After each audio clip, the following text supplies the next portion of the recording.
a pas que les grandes enseignes qui sont en difficulté. Frappées par le Covid et l'inflation, les petits commerces ont bien du mal à subsister, notamment les boulangeries. Véronique Bouvier et Aurélien Casanova se sont rendus dans les Alpes de Haute-Provence.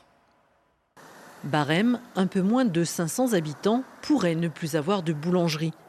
Prix en hausse des combustibles, des matières premières, pas évident de s'en sortir, la boutique est en vente. Ça va faire 11 ans au mois de mars qu'on a la boulangerie. Donc on avait un premier point de vente qui était un peu plus bas. On a racheté ici, ça va faire 5 ans au mois de juin. Et c'est notre bébé, quoi. Donc c'est toujours dur, c'est compliqué. Mais bon, après, il faut passer à autre chose. Pour Vivien, le boulanger, ce sera aussi la fin des tournées pour approvisionner les alentours. Il a dû baisser son salaire de 500 €, mais c'est insuffisant. La tournée est devenue compliquée avec la hausse du carburant. Donc on a dû impacter un peu sur notre prix de vente sur chaque produit. Et on ne peut pas tout impacter.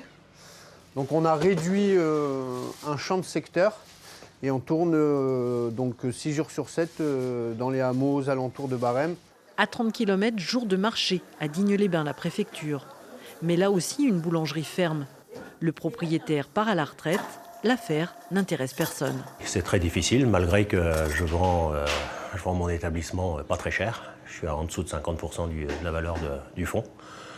Et il n'y a toujours aucun acquéreur. Donc moi j'arrête au mois de juin. Et pas d'acquéreur, je vais licencier le personnel malheureusement et je vais mettre la clé sous la porte.